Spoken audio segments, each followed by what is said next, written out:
Bismillahirrahmanirrahim. Assalamualaikum warahmatullahi wabarakatuh. Hamdan wa syukron lillah amma ba'du. Perkenalkan, nama saya Filza Batrisya Hanifah. Saya berasal dari Madrasah Sanawiyah Negeri 28 Jakarta. Berdirinya saya di sini, saya akan membawakan kisah yang bertema lahirnya Nabi Musa alaihi salam.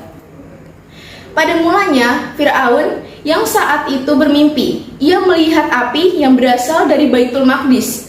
Kemudian, api tersebut membakar Mesir. Tapi, pada saat itu, api tersebut tidak membahayakan Bani Israel. Setelah bangun dari tidurnya, Fir'aun pun mengumpulkan para ahli nujum dan beberapa tukang sihir untuk meminta mereka untuk menceritakan apa maksud dari mimpi itu. Mereka pun bercerita bahwa arti mimpinya adalah akan adanya lahir seorang bayi laki-laki yang menghancurkan Mesir, dan bayi ini berasal dari kawasan Bani Israel. Sejak saat itu, Fir'aun pun memerintahkan para bala tentaranya untuk mendiadakan setiap bayi laki yang lahir di dalam kawasan Bani Israel. Ia meminta mereka untuk membunuh bayi-bayi laki tersebut tanpa terkecuali. Setelah itu, terlahirlah Nabi Musa alaihi salam yang juga berasal dari kalangan Bani Israel. Setelah Nabi Musa alaihi salam lahir sebagai seorang ibu, tentu ia sangat khawatir dan gelisah. Ia juga sangat takut para bala tentara tersebut akan membunuh anak lelakinya jika Fir'aun mengetahui perihal putranya yang baru saja lahir. Nabi Musa alaihi salam terlahir dari pasangan Imran dan Yukabat, yang pada saat mendengar kabar tersebut tentu tidak ingin anaknya sampai terluka.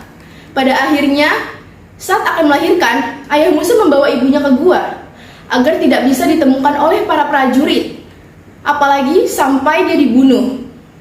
Pada zaman dahulu, negeri Mesir dipimpin oleh raja yang sangat zalim, yaitu bernama Fir'aun. Ia merupakan raja yang sewenang-wenang menindas penduduknya. Fir'aun juga dikenal sebagai orang yang sombong, suka memperbudak dan memecah belah penduduknya serta memperkerjakan mereka dengan cara yang paksa. Selama bertahun-tahun, Nabi Musa dan para pengikutnya telah bersabar menghadapi Raja Fir'aun dan tentaranya dengan sewenang-wenang terus menindas. Tak hanya itu, semakin hari Fir'aun juga semakin menentang dan memusuhi kebenaran. Pada puncaknya, Fir'aun dengan segala kesombongannya mengaku bahwa dirinya adalah Tuhan. Maka dari itu, Nabi Musa alaihi salam senantiasa berdoa kepada Allah Subhanahu wa taala sebagai berikut.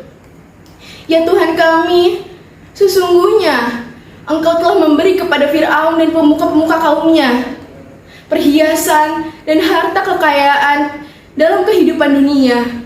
Ya Tuhan kami, akibatnya mereka menyesatkan manusia dari jalan Engkau.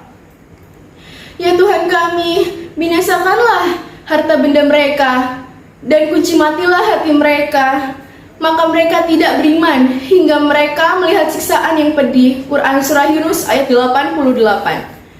Setelah Musa diutus oleh Allah Subhanahu wa taala menjadi nabi, penduduk Mesir semakin fanatik dengan penguasa mereka, yaitu Fir'aun.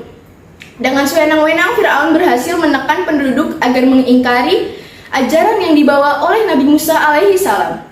Hal ini sebagaimana Allah Subhanahu wa taala berfirman dalam satu surah yang artinya, maka tidak ada yang beriman kepada Musa melainkan pemuda-pemuda dari kaumnya Musa, dalam keadaan takut bahwa Fir'aun dan pemuka-pemuka kaumnya akan menyiksa mereka. Sesungguhnya Fir'aun itu berbuat sewenang-wenang di muka bumi, dan sesungguhnya dia termasuk orang-orang yang melampaui batas. Quran Surah Yunus ayat 83. Hikmah yang dapat kita ambil dari kisah lahirnya Nabi Musa alaihi salam adalah bersabarlah dalam menuntut ilmu, berani membela kebenaran, berusaha, dan jangan pernah kehilangan harapan di sisi Allah. Larilah dari dosa dan berubahlah dari sekarang. Sekian, terima kasih. Mohon maaf jika banyak kesalahan. Billahil taufiq wal hidayah. Wassalamualaikum warahmatullahi wabarakatuh.